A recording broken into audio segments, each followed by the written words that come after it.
Yeah, okay, good morning, afternoon, and evening. It's the guy you should believe in. Dropping heat like every season. Underdog like Willie beaming. Classic like Dom singing. Blasting like bombs ringing. I guess I define winning. All right. The super fun, not at all boring, and really easy to watch NFC and AFC championship happened this weekend. Mm-hmm. Let's talk about it. So I'm going to try and stumble my way through the Eagles, because I have a unique point about the Eagles that I want to share to everyone. Okay. And it started at the beginning of the year. There was information that came out about the Eagles, and it kind of stuck with me. And I was just like, that doesn't really feel right. But I can't remember what it was. I couldn't remember what it was, so I let it go. Mm-hmm. And then today I was watching the Pat show, and Adam Schefter was on, and he was asked about the Eagles. And he said their coach has been criticized and dismissed. And I thought to myself, I was like, is that right with their record? And I was like, that can't be right. But then I was like, oh, beginning of the season. Yeah, everybody in the media was saying that he should get fired, this and that.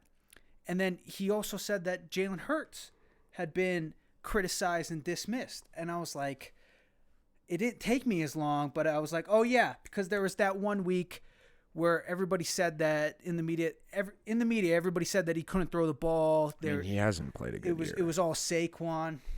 And then that stuck with me as well. And then later on in the day, I saw a clip from the Jason Kelce podcast when he was talking with Jalen Hurts. And they were talking, and they both looked at each other, and they both said underdog mentality. And he said that he was talking to Jalen Hurts? Both of them said underdog mentality to each other. Jason was talking to Jalen. To Jalen, yeah. Okay. Underdog mentality. Jalen said it back, underdog mentality, and they both were like, yeah, underdog mentality. And I was like, yeah, it makes sense for Jalen, makes sense for Kelce in their careers. Mm-hmm. And then, like a truck, it all kind of just like hit me.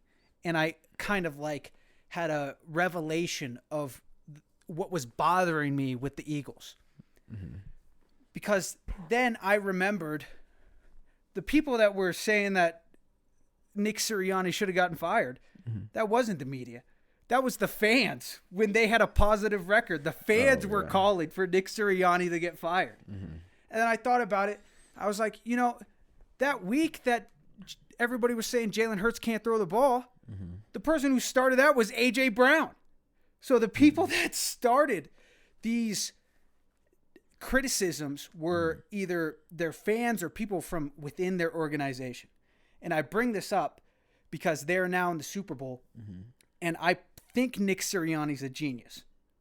Because what the Eagles have become is they are Ivan Drago, but they have been cast as Rocky, and everybody in Philly believes it.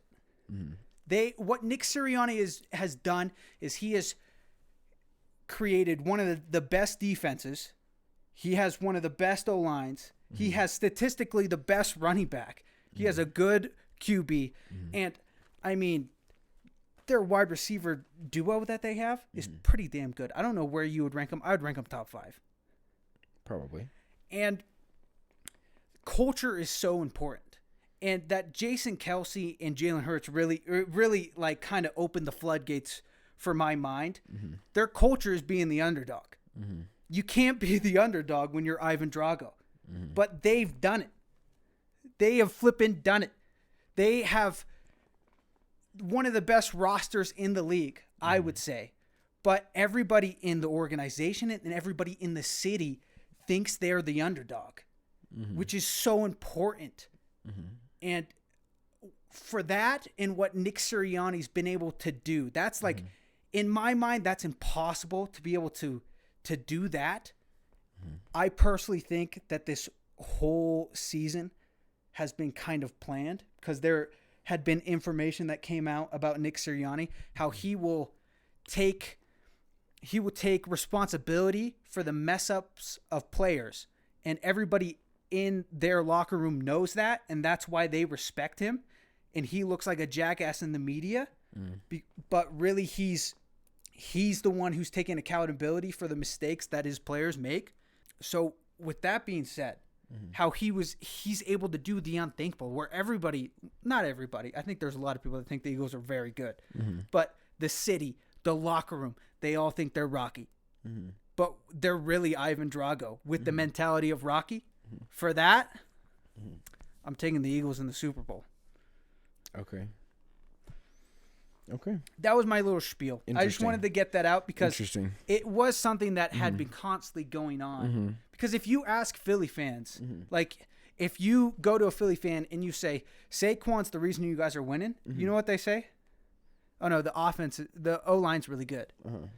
So Jalen Hurts has 38 sacks. You say, Jalen Hurts isn't that good. He holds on to the ball too long. You know what they say? Oh, the O-line's not that good. That's the reason why. It's this weird mindset that I think Philly fans just don't know ball. I think honestly, they don't know ball. I wouldn't be surprised if this is all like the Philly fans are in on it. I think Philly fans just don't know ball. Like even you look at like going to the NBA, like they love their Sixers. They just don't know ball. Like, they just true. Don't know ball. Yeah. So that's a separate thing. I think the only thing I could poke a hole in with that is like Nick Sirianni inherited this team. He didn't create any of this. But aside from like the mentality, like sure you can like the culture portion of it, you could say that, but also how much of it is remnants left over, and I'm just playing devil's advocate, but like how much of it is left over from Jason Kelce and that being passed to Jalen Hurts, and then like there is an element of like a lot of guys on the team are like they were the second pick or they weren't wanted, and you can spin their story in that way, like AJ Brown.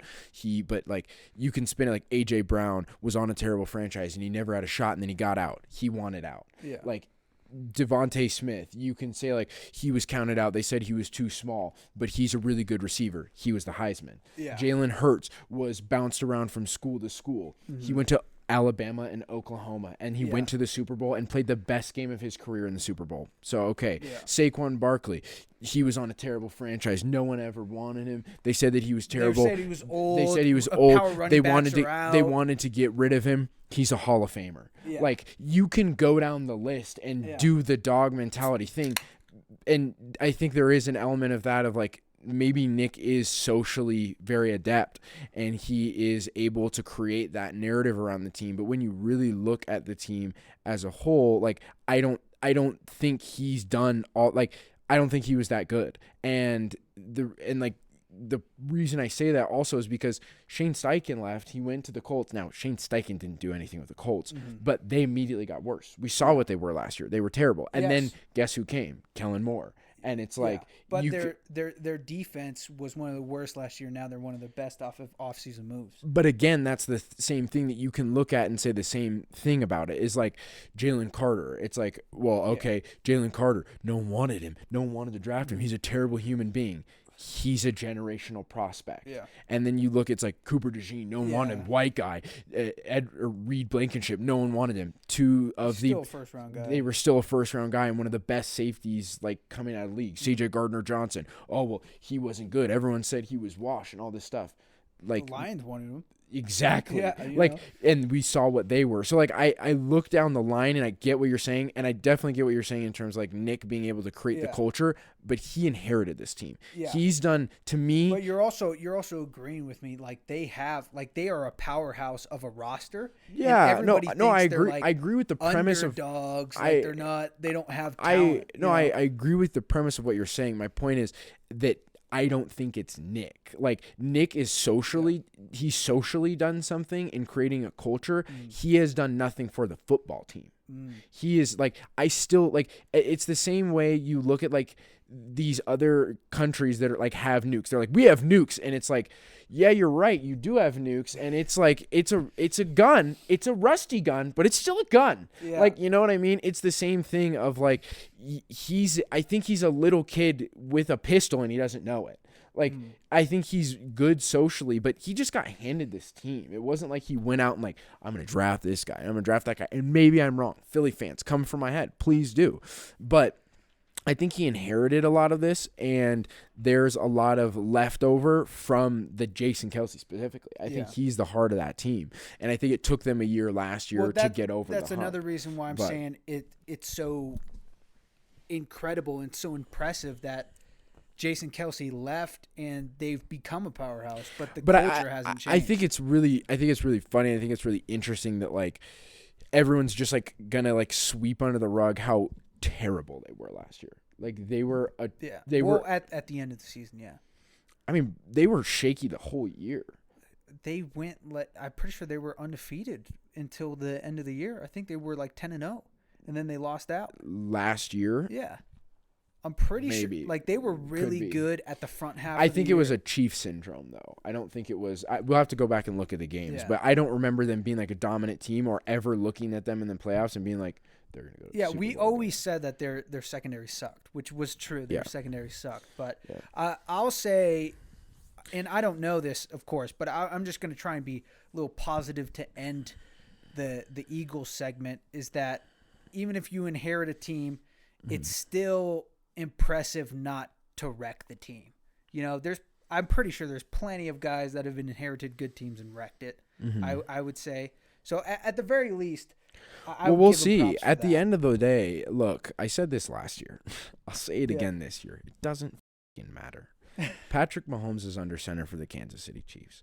And everyone can, myself included, be angry because they beat you by blocking a kick. They beat you because the refs call penalties for them. Patrick Mahomes jerks around when he's running around and then goes down. Patrick Mahomes gets calls. They're boring. They're not fun to watch. They win games by 1 or 2. They're lucky. It doesn't matter what you do. When you're good, you're good. And you know what's back? I watched a video this morning. Kevin Wildes, shout out. Boring is back. And you know what wins championships? Being boring. Yeah. You know how the Patriots won championships? Running the damn ball and having a good defense and getting guys that no one knows of. It's boring. Yeah. But if you want to win in sports, you do the fundamentals. You do the boring. You're just better. And at the end of the day, Jalen Hurts, I think, has a great mental to him. I think he's got a dog mentality. He's got an underdog mentality. And I don't know if this year, watching him and like his body language throughout games, he's hard to read because sometimes he looks like a pouty kid. Other times he looks like smug. Stoic. It's not stoic to me. This year it didn't come off as stoic, but sometimes it comes off as pouty kid. Sometimes it comes off as uninterested. Sometimes it comes off as smug. So I give him that. But I think throughout the storm of trying to act stoic, he gets rattled. Like really easily, and especially when he's trying to manage the diva that A.J. Brown is. Now the question is Saquon explosive enough to handle it? But I'm going to be honest with you. We've watched how many teams go into Casey and be like, this is the week, bro. Like they got to do it. And then they get hit with a buzzsaw. It doesn't matter. The Chiefs are going to three-peat. I'm mad about it. You're mad about it. We're all mad about it. Lock and load. Because we're going to see the Chiefs win their 3rd Super Bowl and Patrick Mahomes cement himself in the argument and really make it a conversation of, am I better than Tom Brady? And we're in year 7. Yeah. I do think the more we record this NFL podcast and the more years we go through and like we actually are present for these seasons, the more I feel like reality isn't real. Look, and we're in a matrix, and the only solution is going 150 on the highway. Look, the Chiefs are when you come because like this year especially because this year they had a better roster, right? But it was different because they went like almost undefeated, but they didn't look like they were better than last year. Here's the other side of the coin, and you talked about it way before then, and I didn't believe you, but at this point, it's gotta be this, just with the Chiefs. Oh, I know what you're gonna bring, and yes, yeah, I think, and the reason I say this is because watching the games and like. Taking it, like coming away from it emotionally last night. Like obviously there's an emotional reaction coming out of last night's game. Yeah. When you step away from it the next morning emotionally and you look at the breadth of the season and you look at it as a whole, I think they're just that good. Like, I don't, like, we kept saying it's luck, it's luck, it's luck. I think they're just that good to control these moments and to play into these different things that, like, getting the refs on their side, all this stuff. Now, is there some ref stuff? Yes. But in the same way, this is a known thing in the NBA. The NFL's just starting to see it now because they've got their first, because we're in the media, we're in the biggest media era of the NFL. The NBA has been in the media era for a while because it's easier to cover in a lot of ways, and I won't go into that. But it's a known thing in the NBA when you walk into a game and you're the underdog and you're up 3-2 or you're up 3-2 or you're up 3-3, right? It's a tied series, but you're the underdog. You're not supposed to be winning that, and you're beating a premier team. Yeah. You got to win Game 7 by 20 to win by 3. Yeah. Because I can't remember the teams exactly, but like who to watch the Oklahoma City Thunder versus the Atlanta Hawks? No one wants to see that. They want to see Lakers versus Celtics every year. Yeah. So this is new to the NFL of you have to win by 20 to win by 3. And there is some of that with the Chiefs. There's no denying that. I'm not denying that. But the eye test is important. But I think the way that the Chiefs control these games, it's almost as if, like, I was playing this back. I'm walking the dog this morning, and I'm thinking about the game, and I'm thinking about we didn't see Patrick Mahomes do any of this all year, with his legs. And if you don't say it, I'm gonna say it. And all of a sudden, in my mind, I'm like, duh, they're just saving it. They're Yeah. just saving it. They're doing stuff like they could win a game. Maybe they could win. They could have won many of these games by 2 or 3 scores. But they're good enough to say, you know what? And Nick talks about this all the time. You know what? On this third down, we're not going to take the play that we know will work in hitting Kelsey on a drag route or something. We're going to go to Xavier Worthy and make him catch this ball because then we know we can count on him in the playoff big moment where we have to go to him. We're going to go to Juju Smith-Schuster and he's going to go off one week and then no one's going to hear a word from him so that tonight in the AFC Championship, he has 2 of the biggest catches to seal the game. We're going to use Samaje Perine here and there, throwing screens out to him, and everyone's going to be like, why do you have Samaje Perine? So that we can throw him a screen in the final play of the AFC Championship and seal the game. I think they're that good, and I think we're all just mad about it. I'm glad you brought this up because I forgot that I said this. I forgot that last year I said that they're doing a basketball strat where they don't. But it's better than basketball because they're still winning. Yeah, they're still winning. And everybody called me a dumbass last year for saying that they're doing a basketball strat. They're not trying their hardest. And especially this year, I think they were fine not having the record that they did. I think they played it so close because they were like last year. Patrick and Travis said they love being the villains. They love playing away in the playoffs. I think they were fine being the away team. Even if Patrick said that he's going to be the first round bye and they're going to play at home, I think they were fine with having a worse record. And I think that they did like the block kick. Like there was a lot of like the Raiders with the penalty. I think there was a lot of luck there that kept that record going. And I do want to give myself props for the basketball strat. The only thing I disagree with the basketball strat, I don't think that it's not that they're playing 100%. I think that they're playing at 120% and everyone else is playing at 90%.